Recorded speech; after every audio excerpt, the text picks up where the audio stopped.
Ngayon lamang po marami na nagpo-comment ang very praise hallelujah kapag tayo po ay bumabati sa ating beloved parents ng the Lord. Subalit ang singkat na bagay, tayo ng mga anak ng Diyos, alam natin ang salita ng mga Panginoon at napatunayan natin, praise hallelujah, kahit sa isip lamang, praise hallelujah, kahit sa puso mo lamang, paano mo makakalimutan yung mga tao na iyong ginamit? Ginamit sa ating mga kaligtasan.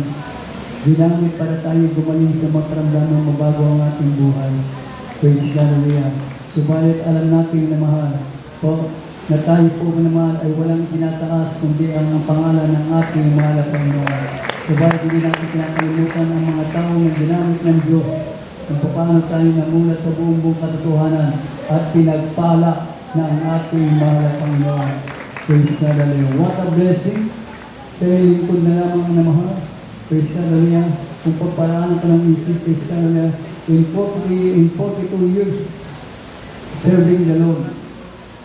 From 1984 up to the present na mahal. Praise hallelujah. Ako po ay 1984 pa lamang ay manggagawa na ng mahal at Panginoon. Praise hallelujah.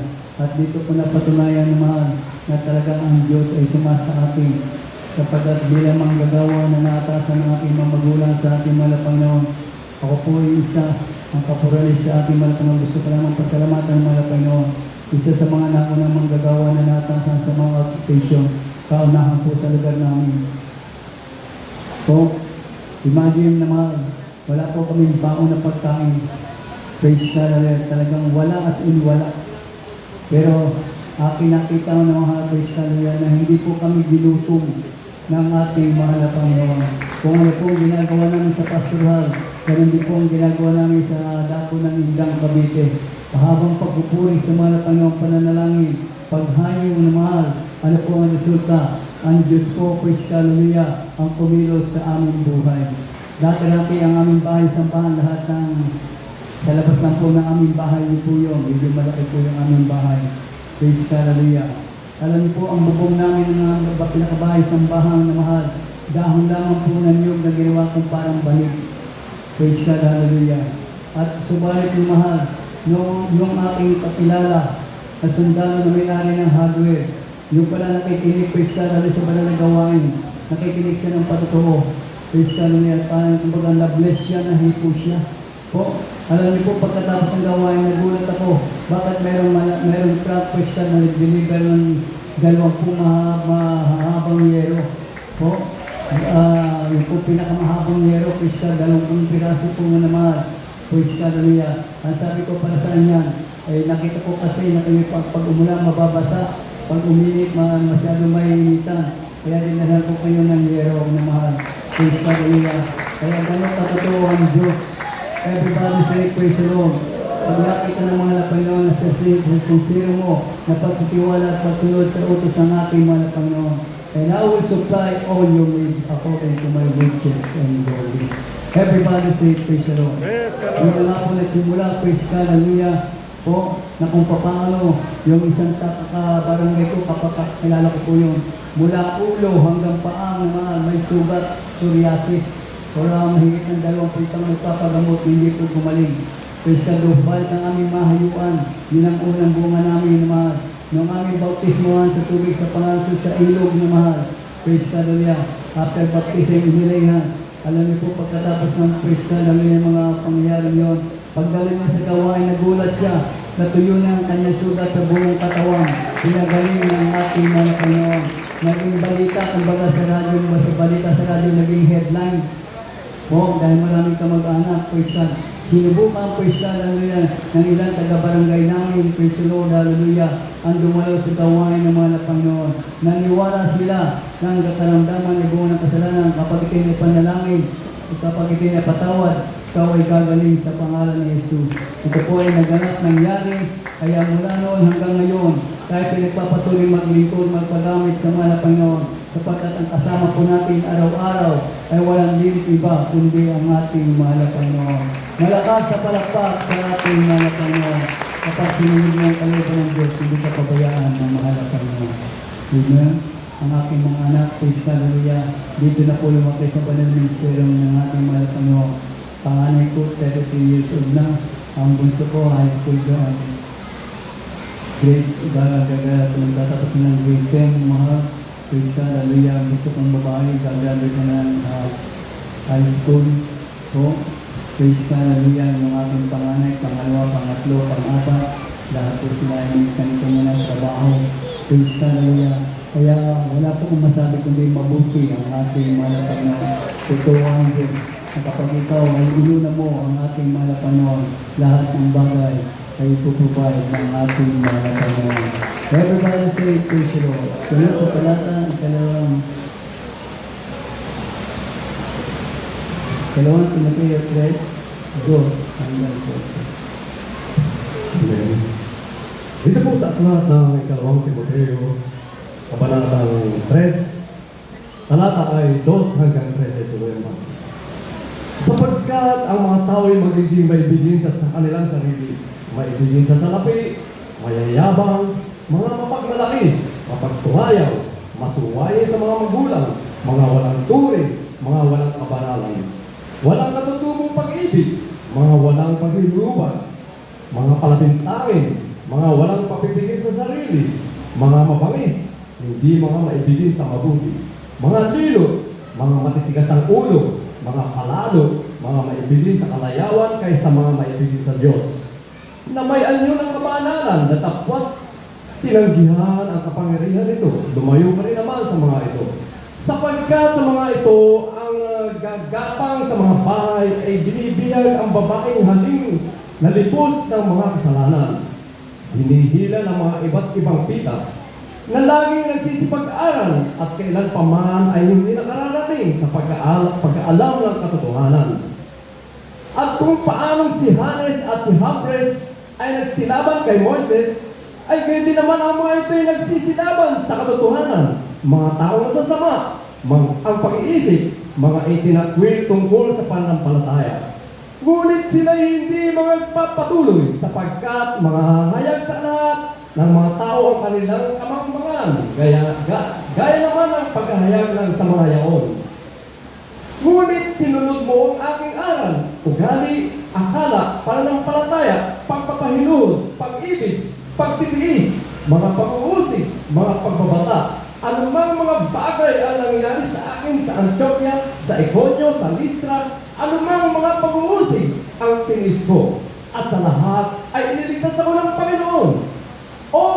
At lahat na ibig mabuhay na may kabanalan kay Kristo Jesus ay mga babata ng pag-uusig 13. Tatapwat ang masasamang tao at mga magdadaya ay lalong sasama ng sasama na mga dadaya at sila rin ang mga dadaya. Amen. Amen. Malakas sa palakpak sa ating mga Panginoon. Amen. Sa mga talatang yan, mga Kristiyano, ibig sabihin kaya po ito ating binabasa, pinapaalala po sa ating ng mga Panginoon na tayo po ay laging maging handa, mag-ingat ang lahat magsabing praise the Lord. Kapagkat umatungal na po ang kalaban, ang Diablo katulad ng Lucas 10, yan po ay gumagala umatungal, naghahanap ng masisila kapagkat wala po yung nais hindi magnakaw kung saan pumatay. Maaaring hindi literal na physical ang pagpatay ng ginaan silang gawin agad. Physical, hallelujah. Nais nakawin pa yung ating pananampalataya. Praise the Lord, hallelujah. Kaya tayo po ay pinag-iingat ng mahal at Panginoon. Praise God, hallelujah, sa lahat ng mga gawa ng kaaway. Resist the devil, and the devil shall flee from you. Kahit alam natin, praise God, hallelujah, na hindi po sila magtatagumpay. Subalit ng mga Kristyan, patuloy pa rin po tayong pinapalalahanan ng ating mahal at Panginoon, sapagkat madaya nga po ang kaaway. Ang lahat magsabing praise the Lord. So, lalo na po ngayon ng mga Kristyan, hallelujah, kapag tayo po may tinatarap ng mga pagsubok, mga katanungan sa mga mga pangyayari ng mga Kristyan, subalit ang mga anak ng Diyos, ang lahat ay binibigay sa ating mga Panginoon. Kapag alam natin, Diyos ang kikilos, Diyos ang gagawa sa lahat ng yan, kapag hindi po tayo pababayaan ng ating mga Panginoon. Everybody say, praise the Lord. Praise God, hallelujah. Filipos 4:8.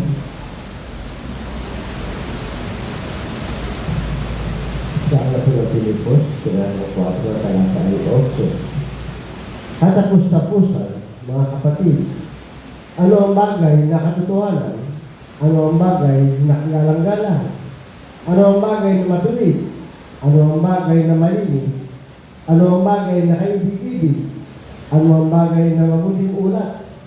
Kung may anumang kagalingan at kung may anumang kapulihan, ay isipin ninyo ang mga bagay na ito.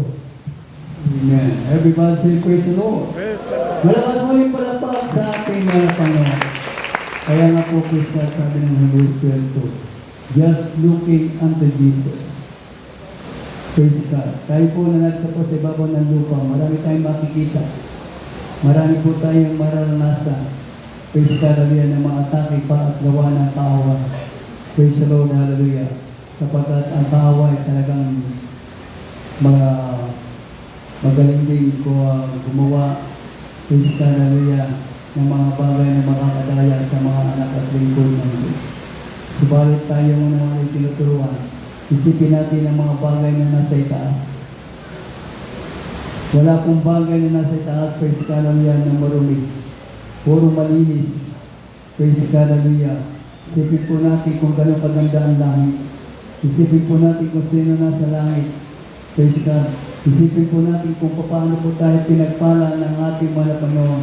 Kung paano ginagawa ang ating buhay. Kung tayo nang hihina ng lulupay-pay, bilangin natin yung pagpapala na binigay sa atin ng mga Panginoon. Praise God, hallelujah. Kung paano araw-araw ng ating buhay, ating nararamdaman, praise God, na palagi natin kasama ang ating mahal na Panginoon, na tayo hindi pinabayaan ng ating mahal na Panginoon. Praise the Lord, hallelujah. Kaya wala po tayong masabi na mahal, hindi palaging mabuti ang Diyos sa ating buhay. Praise God, hallelujah. Kaya nga po sa panahon ito, na kung paano nga po talaga nakikita natin, na hindi po tayo exempted sa mga darating na mga kahirapan, mga gawa ng kaaway. Subalit isang malikat na bagay. O tatanang natin, kasama natin palagi ang ating mga Panginoon. Isip natin palagi na sa itaas. Praise God na itong mga pagsubok na ito. Praise God, hallelujah, ay pananggalian lamang. Pinahintulot ng mahal na Panginoon upang lalo po tayo magbalakas, magpakatatag at magpatuloy. Praise God, hallelujah, sa pagtulog sa kalooban ng Diyos. Sapagkat ito lamang ang tanging daan, tanging kaparaanan upang tayo po ay makarating sa buhay na walang hanggan sa piling ng ating mahal na Panginoon. Everybody say, praise the Lord. Sabi ko nga po sa inyo, ano nga po kung ang lalaki natin sa kagutuman, sa kahirapan, sa iniisip natin, walang kuryente. Paano mabuhay ng tao, praise God, hallelujah, na marami pang araw, kung wala nang makain, mabubulok ang mga pagkain, praise the Lord, hallelujah, mawawala ng mga trabaho, magsasarado ang mga mall, praise the Lord, hallelujah. Pero tayo tinuruan ko ng manalangin na walang kain-kain. Kaya lahat ay ating magagawa. I-apply natin ang Pilipos 4:13. Lahat ay ating magagawa dahil may nagpapalakas sa bawat isa sa atin. Kaya natin itong labanan sa harapin ang lahat ng pagsubok sapagkat tayo mga Hallelujah ay marunong manalangin at tayo pinakakatiyak na ating mga panalangin ay palagi nakakarating sa trono ng biyaya ng ating mahal na Panginoon sapagkat tayo palagi ay nasa pagsasagawa ng banal na kalooban ng ating mahal na Panginoon. Praise God, hallelujah. Yung salita ng Diyos na ating pinag-aaralan, praise God, hallelujah, ito'y ating pinabubuhay. Kaya ang kumikilos sa atin, walang dilit iba, kundi ang ating mahal na Panginoon. Kaya lamang po mo naman ay pinatatatang, praise God, pinapapaghandaan ng ating mahal na Panginoon. Sana mga kaganapan, maging handa po tayo, praise God, hallelujah, sapagkat ito po ay kalooban lahat ng ating mahal na Panginoon. Ang lahat muli magsabi, praise the Lord. Praise God, hallelujah. Kaya tayo po naman, praise God, hallelujah. Ano po ang sinasabi ng dalawang talata?